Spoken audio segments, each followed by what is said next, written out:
It's Charge Talks with Jan. Turning brokenness into ministries and stories into stepping stones, overcoming mountains and walking through valleys. It's Charge Talks with Jan. What's up, everybody? It's your girl Jan, and it is an amazing day. It is Wednesday, May 19th, and it is such a beautiful day. Thank you guys so much for coming back to my YouTube channel. If you have not yet subscribed, please do so. Hit the notification bell so you never miss another update. Also, leave your comments below. Let me know what you think, and of course, give the video a thumbs up.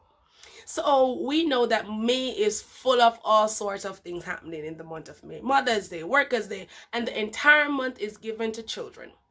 So today's show is going to be about our sweet mumchkins and adorable sweethearts of all ages and all walks of life. Today is for you wherever you are in the world. Auntie Jan loves you load. Mwah. So I often tell persons that I have 6 children. Biologically, I'm not a mother as yet, but I have 6 adorable sweethearts. And so today we'll be dedicating the show not just to them, but all children of all walks of life. And I do charge you to leave in the comment section below the name of your niece or nephew or cousin or sister or brother or son or daughter or granddaughter, grandniece. It doesn't matter. Leave their names below and leave a shout out to them so they know that you're thinking about them extra today. Okay, so of course I want to start with my 2 adorable nieces, Shanelia McCook and Camille McCook. Then Asani Stevenson. Then you have Jelani Budden and Aziza Budden. And of course, my sweet Jay Bailey. I have to give a shout out to you. He's only just a couple months old, but he's so adorable. Then, of course, you have Javier Ranger. You have Jaquan Ranger. You have Jadane Ranger. You have all these beautiful kids. You have Justina Mackinson. I love you, my sweetheart. You have all these beautiful kids. I want to give a shout out to the entire Francis family. Of course, the entire Robinson household, the entire Clark's household. I have to send a shout out to my friend Carisha Solomon. Also to my dear friend Shireen and her beautiful son, and all the different children, because you know what, children are so important. Children are a blessing. It says so in Psalm 127 that children are a heritage of the Lord, and we are to cherish our children. You know, children are life. They are so loving, and even though they are troublesome at times, they are still adorable.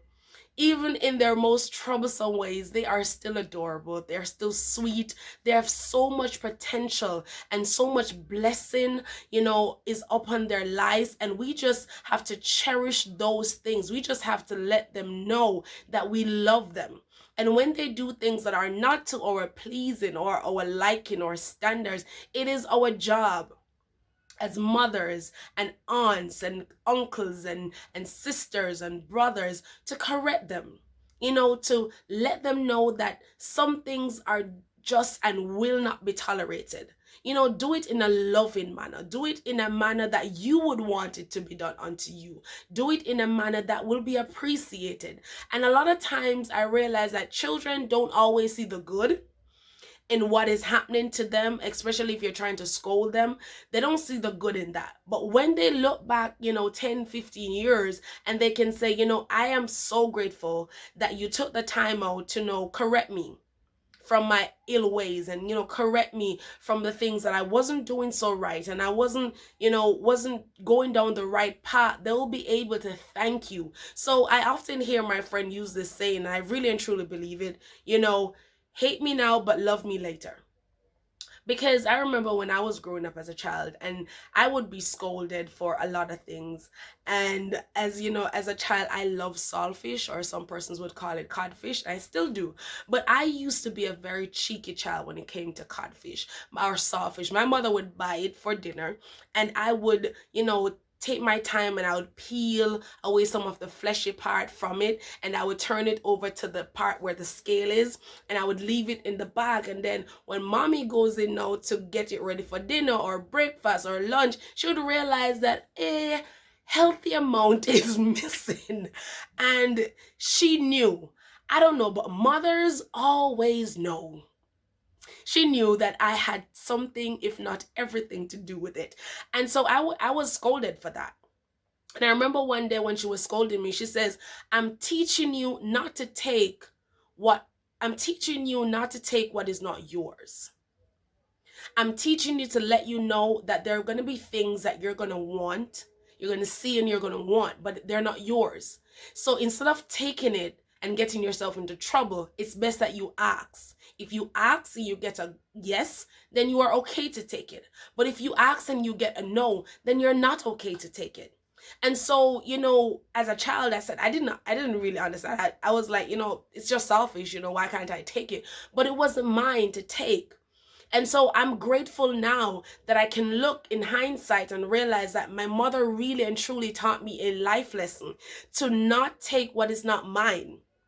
Because a lot of times persons do things and they take it, and those were things that they weren't scolded or corrected from they were children, so they would just do it and think that, oh no, he's just doing it. But there are a lot of things that if we don't correct children and if we don't scold them, we don't love them. And some persons may not believe that, and that's okay. But from my point of view, the Bible says that those who he loveth, he chaseth. If you do something wrong, he's going to correct you. If you're going down the wrong path, he's going to pull you back. So as parents or as guardians and uncles, aunts, grandparents, I believe that it is within our rights to correct our children, to let them know that, this is not what you should be doing. This is not how you should be doing it. Correct them and show them the right way so they have a mindset and a frame of mind to say, okay, you know what? This is not the right thing to do. It's not mine. Let me not take it. Let me not go over to the fence and pick the apples off the tree just because they look delicious, and you know what? I can climb the tree and I can get out quickly before anybody sees me. Ask. So I encourage us today as caregivers, as aunts, mothers, fathers, nephews, uncles, sisters, wherever we sit, encourage the children in our lives to do the things that are good, do the things that are of worth, because there's so much in them that we want to see manifested and we want to see come to light. So guys, love them, keep them safe, and even if they're not your children or they're not your nieces or nephews or cousins or whomever, if it's a neighbor's child or a co-worker's child or your spouse's child and you're not yet married, it doesn't matter. It is still within our rights to teach, correct, and love and encourage, and do it with grace. Do it as if you were the one who was being scolded or you were being corrected, because you'd want somebody to do it with so much love in the world. Have a blessed day, everybody. I'll see you in the next video, and love, love, love our children. Bye.